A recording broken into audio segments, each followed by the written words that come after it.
This video is an attempt to show what all the major rapture theories have in agreement instead of what they have in that they dispute.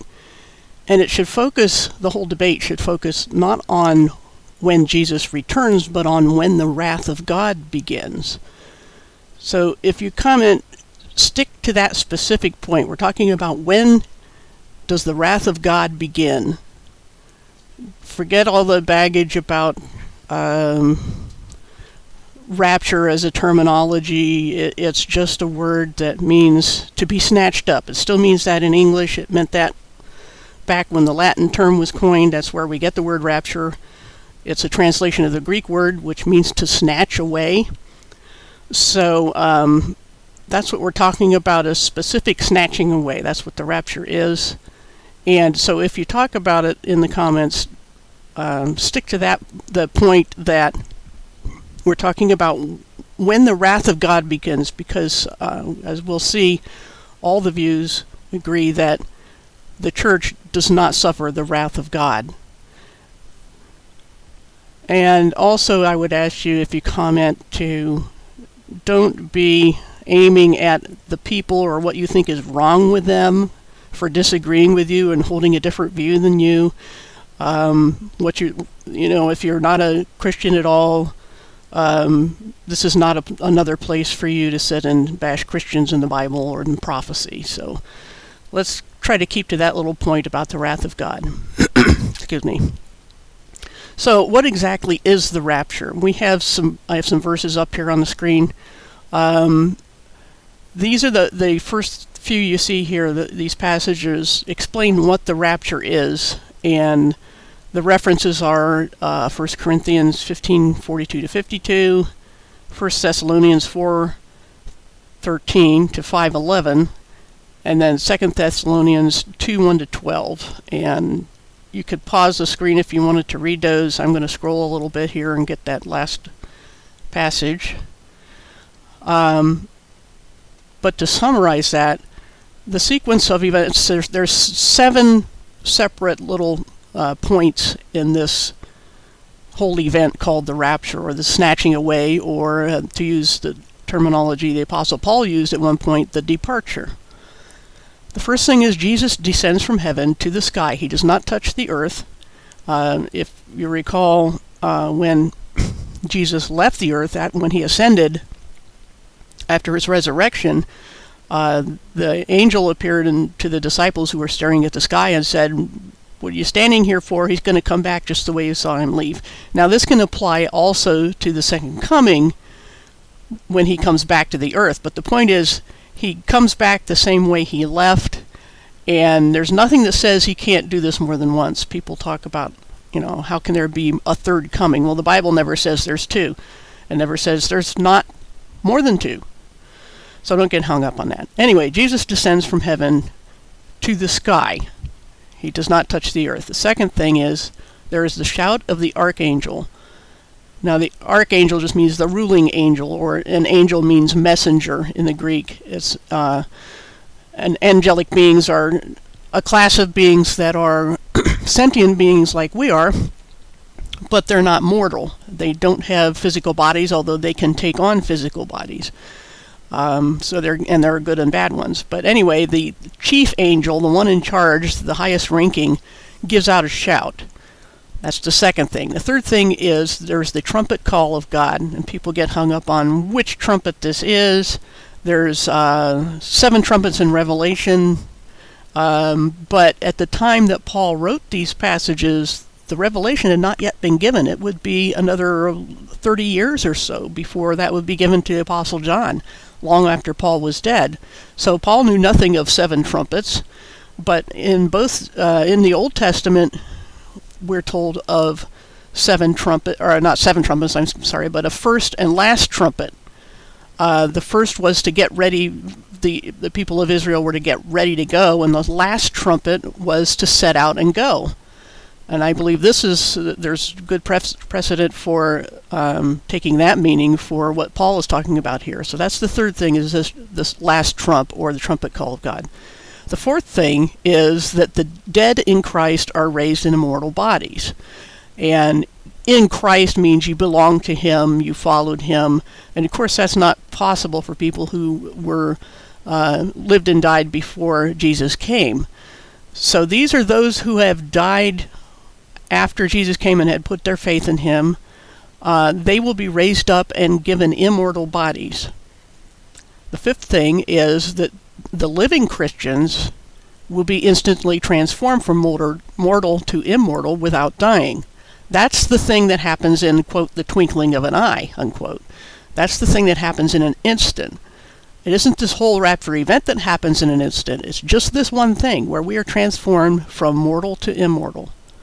The sixth thing is that both groups, the dead who have been raised and the living, both groups have their immortal bodies, and they're snatched away up into the clouds to meet Jesus in the air, not on the earth. This is how we know Jesus has not touched the earth. And finally, the last thing is he takes us to his Father's house. And for that we see John 14:2 and 3, where he talks at the Last Supper, he's talking to his disciples, and he says, there are many residences in my Father's home. Depending on your version, may read differently, but it means the same. And he's going there to prepare a place for you, and the you is plural, of course, in the Greek, and so all who are his followers are having a place prepared for them in heaven, in his Father's house. And he's going to take us to be there with him, and I believe this is what happens at the rapture. Now, that's what the rapture is. Now, there's various theories about when it happens, not according to what year, but according to a sequence, an order of events. Before I get into the details of what those are, remember again that they all hinge on when the wrath of God begins. But before I get into that, I want to point out that none of the rapture theories teach that being taken in the rapture is due to any factor except that we belong to Jesus. It doesn't depend on how good we are, excuse me, and it doesn't depend on how much faith we have. If you belong to Jesus, you're going. And that it's just the same with salvation. It's not a matter of how good you are, it's whether you put your trust in Jesus.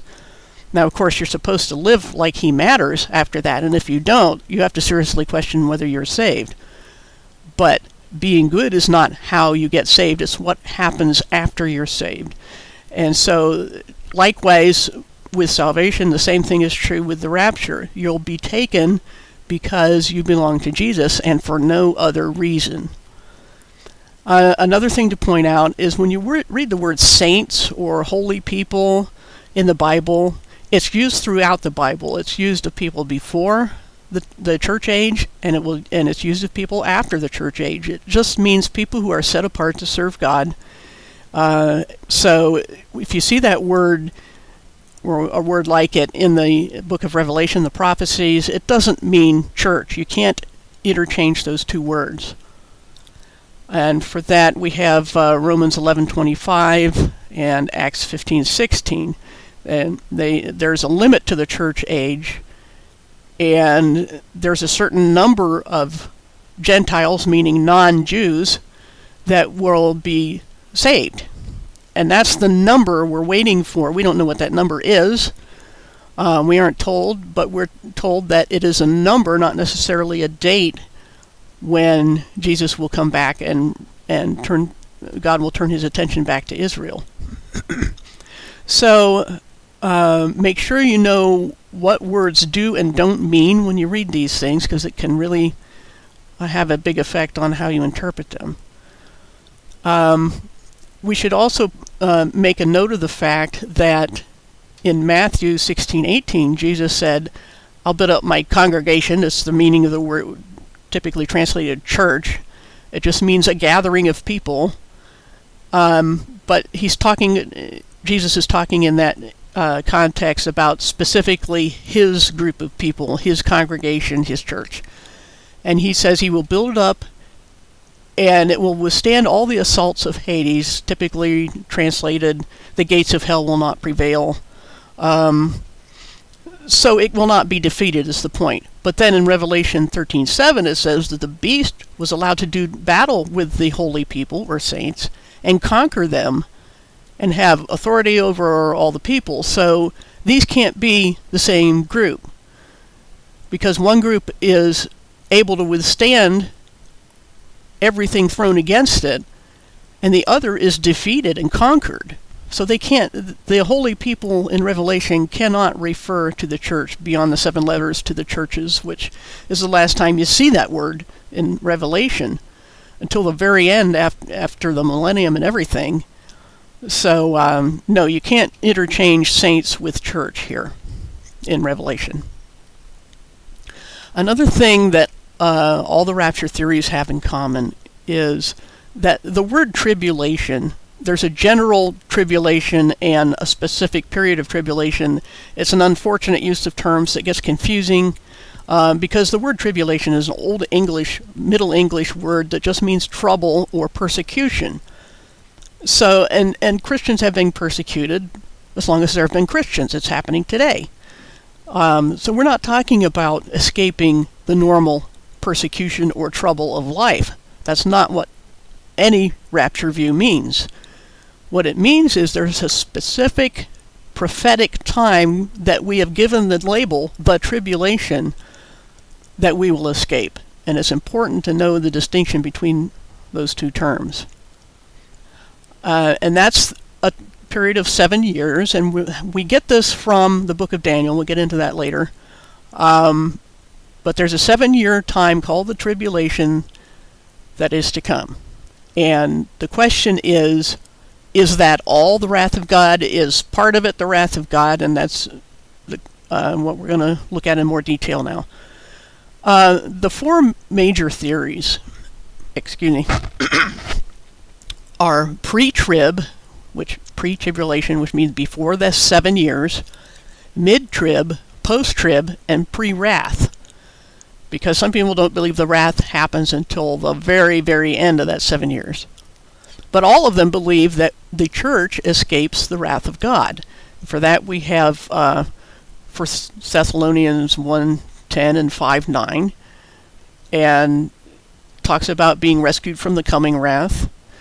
And the purpose in Revelation 3:10 is given for this period of time. This is very early in Revelation, right after all the letters to the churches. It says to a particular church, the 6th, since you guarded the word of my endurance, I will also guard you out of the hour of trial that is about to come upon the whole inhabited world to test all who live on the earth. There's nothing ambiguous about that. It's very clear. This is a judgment to come that is going to be worldwide on everybody, and it's a certain time. So it's a time and a place. Here's the time, the hour of trial, and the place is the whole inhabited world. And the people of this church are being kept out of that. That's what the word kept means typically. Doesn't merely mean to possess something. It means to take care of it, to guard it. And so since these people have been faithful in protecting the word of my endurance, whatever that means, most people assume that it means the gospel. Since you've been faithful, I will guard you. Since you guarded me, I'm going to guard you out of the time and place of this judgment that's to come after these letters to the churches, after the church age. There's nothing unclear about that. It says what it means and means what it says, that people are going to be taken out of the time and place of this judgment. So then, once again, the question is, when does the hour of trial begin? When does things start happening to the whole inhabited world? Just a couple of little details, first of all, about the phrase, the wrath of God. Wrath means rage or anger, but we'll use the word wrath because it's commonly understood as being that which rage and anger that comes from God. Not all instances of that phrase in the Bible, the wrath of God, refer to the end times. There's wrath that happens as a matter of life, like I was saying earlier about tribulation. We see here in Romans 1:18 and 1 Thessalonians 2:16 that some of the wrath of God is being revealed already in this life, but that's not the end times. Now, for the end times, we do have specific references that talk about the wrath of God or the day of the Lord and things like that. The day God sends down his wrath, the coming wrath of God. That's what's referring to as in that earlier reference in Revelation, to test all who live on the earth. That's what's coming. And then we have a lot of references, of course, in Revelation to this specific time of wrath. Not only, when we say God, we have to remember that Jesus, the Lamb of God, is also God. And both of them are raining down their wrath on the earth. It isn't just the Father, it's also the Lamb or the Son. If we look here in Revelation 6, even this is by the sixth seal that the Lamb has opened. And the seals happen, there's 7 seals. After the 7th seal, there are 7 trumpets. After the 7th trumpet, there are 7 bowls, or vials is an older word. It just means a container. So we have 3 groups of 7, and they happen in sequence. There's theories that they don't, but, you know, people who take the other views can do their own videos on that. But I take them as a sequence. And by the 6th seal, we already have even people on the earth going to the, you know, that they're saying to the mountains and rocks, fall on us and hide us from the face of the one sitting on the throne, that's God the Father, and from the fury, it's just a different Greek word, but it pretty much means the same thing as wrath, the fury of the Lamb. For the day of their great fury has arrived, and who is able to stand? So by the 6th seal, there's no question that the wrath of God is happening. Okay? I can argue that it happened even by the 1st seal, because the 1st seal is opened by the Lamb. In other words, this is something that never happened before, that couldn't happen until the Lamb opened the 1st seal. And since the Lamb's opening of these seals causes bad things to happen on the earth, this is the wrath of God. So I would argue that the wrath of God begins at the 1st seal. But it certainly begins no later than the 6th, when even unbelievers on the earth know what's happening and why, and that this is the wrath of God. So then, sorry about that, hold on a second. We have more verses about the wrath of God, how God will pour it out on those who worship the beast and take the mark. Then there's a scene in heaven where there's 4, they call living beings or creatures, hand out the bowls that are filled with the wrath of God. Another verse about that, and pouring it out on Babylon. And then there's a final battle toward the end. We're looking at chapter 19 here, toward the end. This is actually getting toward the Battle of Armageddon, and we see here again about the wrath of God. The 6th seal, here's the whole passage that I just mentioned before, things that happen just before that, and these are the things that tell the people on the earth what's about to happen, and they realize that this is the wrath of God. Now let's look at, we're getting out of Revelation here for a minute, to look at Daniel. This is how we know Revelation lasts 7 years, because Revelation doesn't say anything in itself that this lasts 7 years. But we have parallels and tie-ins that tell us more about that and give us that clue. And there's a very short passage, this prophecy, that spans all these years. You can see that there were 77s or weeks. And then this is, weeks is the word typically used in older translations. It just means a group of 7. And this is where we get the term for this, is Daniel's 70 weeks prophecy. And the 69 of those weeks have passed. I'm not going to argue about that right now. They ended when the anointed one, which is the Messiah or Jesus, was put to death. And then a ruler came in AD 70, that was Titus and the armies of Rome, destroyed the city, which is Jerusalem. We saw that up in here in this paragraph, the very first few verses of this. It's all about Jerusalem and Israel and the temple. And so the city, Jerusalem, was destroyed by Titus, and the temple, just as Jesus said, when no stone would be left on another, they tore it down to get the gold that had melted between the bricks because they had set the place on fire. And then there's this general statement about the end coming like a flood, wars, could be matched up to what Jesus said about rumors of wars. It's not all that clear. But then someone, and this is connected to not the anointed one, but the ruler who destroyed the city and sanctuary. That's the nearest, what they call an antecedent, the nearest thing that pronoun referred to. That ruler, whether it's Titus or someone in the position of Titus, who was a Roman general, he will confirm a covenant with many for 1/7. And here again, we're in the context of a prophecy about the people of Israel, specifically. And in the middle of that 7, he will put an end to sacrifice and offering. And at the temple, he will set up an abomination that causes desolation. You've heard that term, abomination of desolation. What that means is to desecrate a temple of a god you don't worship. So this beast or Antichrist, whatever name you want to give him, the ruler who will come, will make a 7-year, and this word confirm, it means he's not making a new covenant, he's enforcing an existing covenant, putting force behind it.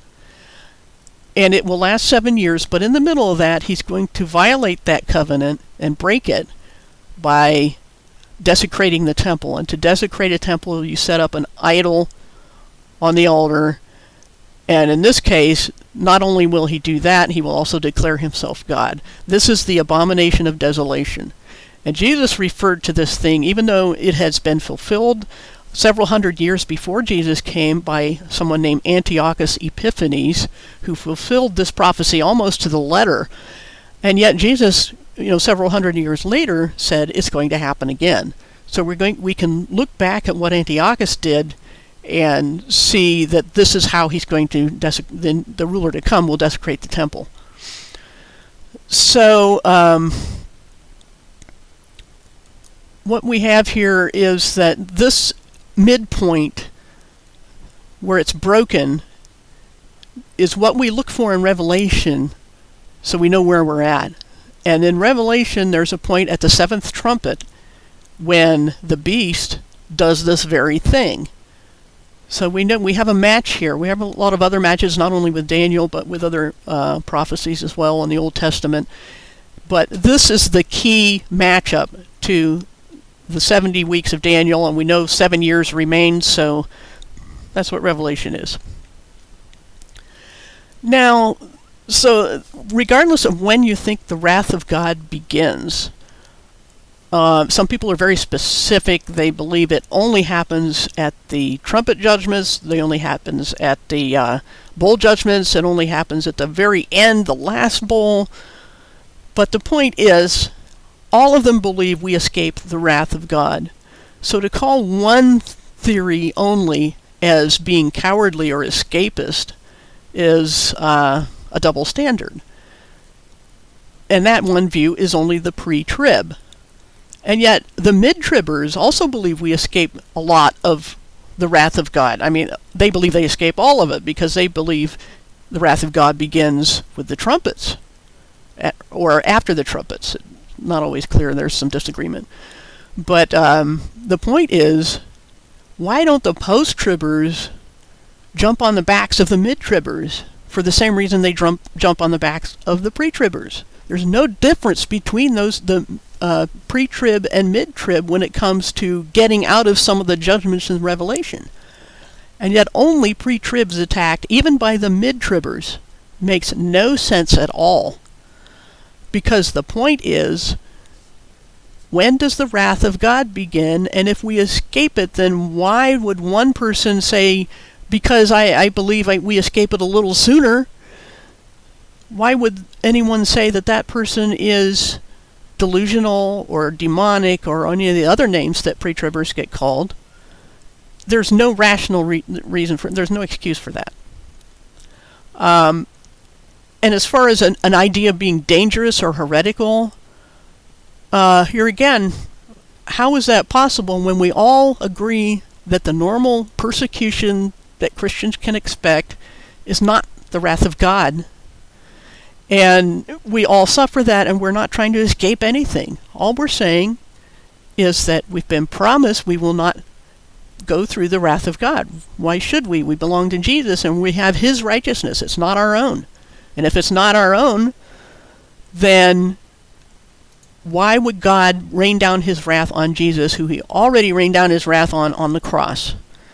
You just can't have Christians going through the wrath of God. And it starts, as I said, no later than the sixth seal, and probably by the first seal. But to condemn other Christians for thinking Jesus comes a few years sooner than they think He's coming is just so counterproductive, and lost people notice this. You see us fighting each other over such a silly thing as 3.5 year difference in time, when both sides agree we escape the wrath of God. It makes no sense at all, and this attack of Christians against each other on this topic is a much bigger problem than being afraid that somebody's going to be unprepared for suffering. And we have to understand that the church is unique. There are saved people, righteous people before the church age, and there will be saved, righteous people after it. It has a beginning and an end. And the rapture is unique to the church. It's never applied to any other group of people. And the reason you don't see it in the Old Testament is because you don't see the church in the Old Testament. And we have verses, so let's see, 1 Corinthians 2:7. Oh, hold on a second before I get to that. I forgot to go over some of these verses about the 3.5 years. There's a whole bunch about 3.5 years, and it's stated in different ways. And we have to remember that a prophetic year is 360 days, not 365.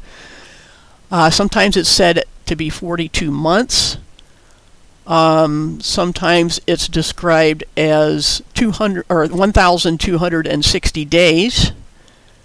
Sometimes it's described more like Daniel with a time, times, and half a time.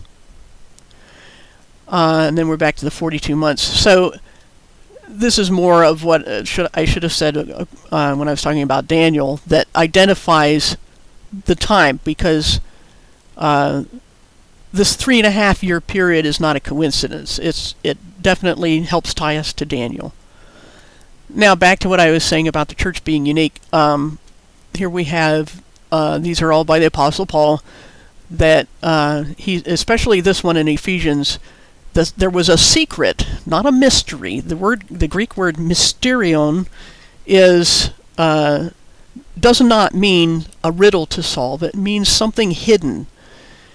And it is being revealed at the time of Paul, to Paul.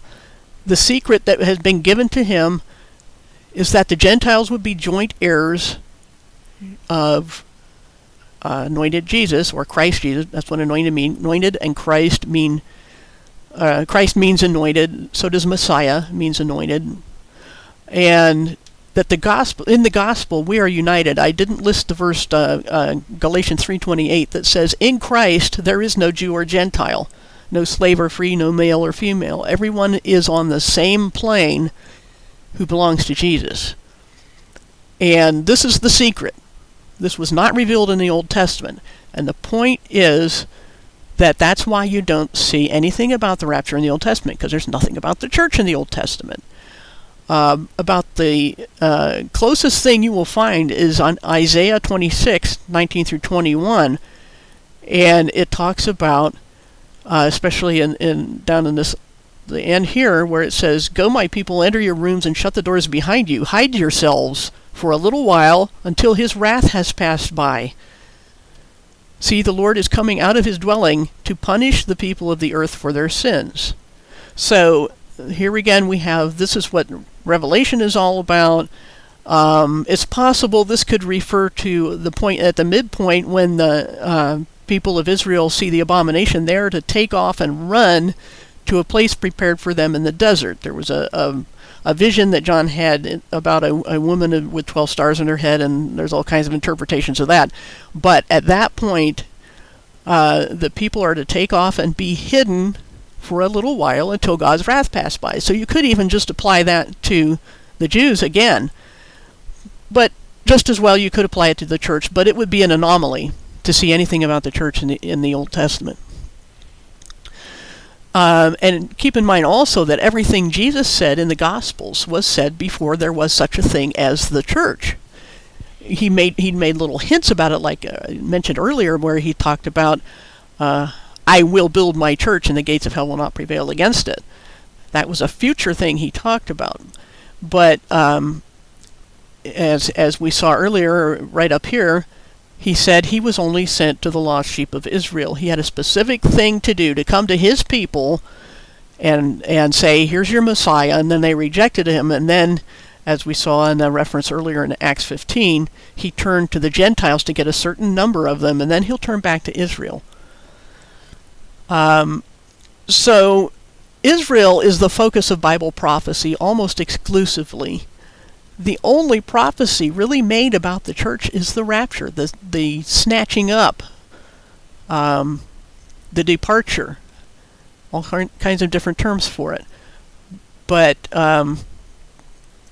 this is why when people cite Matthew 24, they go on and on about all the things Jesus said and then, taken and left and all that. They're misreading the context, because here again, Jesus is speaking about Israel to the Jews before the cross, before there was any church.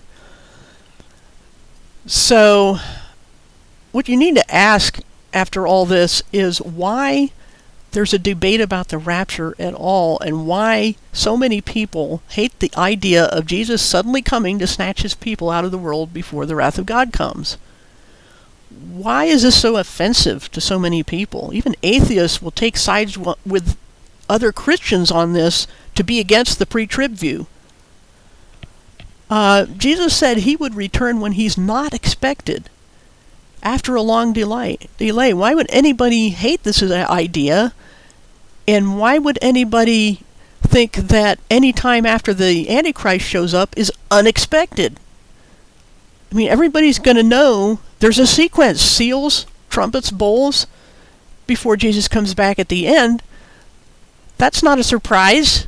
Once that begins, that's not a surprise. But Jesus said he'll come when he's not expected, after a long delay. These were the parables he told about the master who was gone a long time. And then some of his servants began to beat other servants and say, hey, my master's not coming back for a long time. I'm going to party. I'm going to do what I want. And then Jesus said this master would return when he is unexpected and, get on the backs of the servants who were beating other servants and mistreating them. And I think that's what's happening a lot of times in these debates. We have Christians beating each other over their views of eschatology, of prophecy, when Jesus will return. And it's just unbelievable and inexcusable. I'll have a synopsis of all this down below and some links. Hope you enjoyed it, and please don't fight over it, okay? That's the whole point of this.